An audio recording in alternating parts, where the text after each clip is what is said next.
আসসালামু আলাইকুম। আমি ডক্টর জান্নাতুল ফেরদৌস মিতা।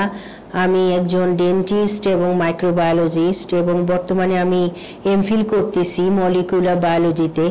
আমি একজন সিঙ্গেল মাদার। এটা আমার বড় মেয়ে, ও হচ্ছে 18 বছর, এবং তারপরে হচ্ছে আমার ছোট মেয়ে সুমাইয়া, ও হচ্ছে 10 বছর, ও ক্লাস 3-তে পড়ে। বিদেশে আমি প্রায় 15 বছর ডক্টর ছিলাম। তো আমি বাংলাদেশে কথা চিন্তা করে বাংলাদেশের মানুষদের খুব ভালো একটা সেবা দিব, এইসব চিন্তা করে আমি বাংলাদেশে ব্যাক করি। তো বাংলাদেশে ব্যাক করার পর আমার জীবনে যেটা হয়েছে, আমি অনেক বৈষম্যের শিকার হয়েছি। কারণ আমি বাইরে যখন ছিলাম, তো আমি যেভাবে ট্রেন আপ হয়েছি, আমি যেভাবে পড়াশোনা করেছি, তো সেইভাবে বাংলাদেশে আমার বিভিন্ন জায়গায় আমাকে ডিসকোয়ালিফাই করে দেওয়া হয়েছে। এবং আমি সেই যে মানুষকে সেবা দিব, বাইরের যে আমি নলেজটা গেদার করেছি, তো সেইটা যে আমি মানুষের উপর প্রয়োগ করব, সেটার আমি কোনো স্কোপ বাংলাদেশে আমি পাইনি। তাছাড়াও আরেকটা ব্যাপার হচ্ছে যে বাংলাদেশে বিদেশে আমি যেটা দেখেছি যে একজন ডেন্টিস্টের সাথে তার অ্যাসিস্ট্যান্ট থাকে, তারপরে তাদের ল্যাবে একজন কোয়ালিফাইড টেকনিশিয়ান থাকে, একজন হাইজেনিস্ট থাকে। কিন্তু বাংলাদেশে এই পদগুলি টোটালি শূন্য।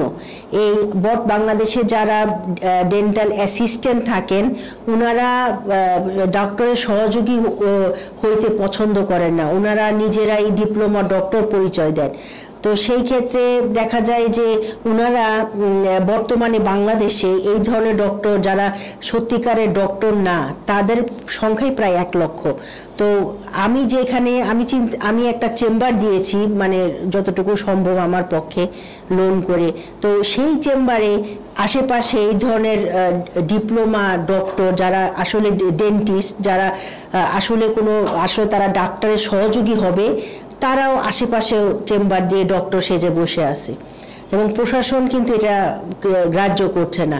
যার ফলে বাংলাদেশে আপনার মানুষের ভিতরে সংক্রামক ব্যাধির সংখ্যা বেড়ে যাচ্ছে, অ্যান্টিবায়োটিক রেজিস্ট্যান্স হয়ে যাচ্ছে, ছোট ছোট শিশুগুলি অ্যান্টিবায়োটিক রেজিস্ট্যান্সে মারাও যাচ্ছে। এটা আমার কাছে প্রমাণ আছে।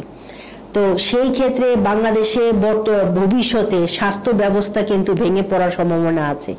তো এইটা আমার একটাই রিকোয়েস্ট যে আমাদের যে সম্মানিত প্রশাসন আছেন, বড় বড় যারা আমার থেকেও বড় লেভেলে আছেন, ওনারা এই ব্যাপারগুলো একটু দৃষ্টি দিলে, যারা আমার মতো একটু এক্সপিরিয়েন্স ডক্টর, আমরা যা দেশের জন্য করতে চাই, আমরা যা স্কোপ খুঁজতেছি,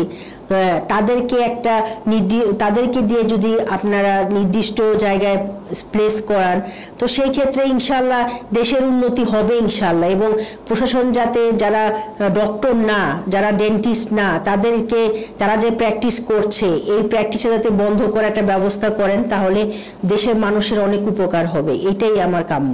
আমার কাছে মনে হয় আমার নারী অধিকারটাকে তারা মূল্যায়ন করতেছে না, এবং আমি যা শিখছি, আমি দেশের মানুষের সেবায় আমি তাকে নিয়োজিত করতে পারতেছি না।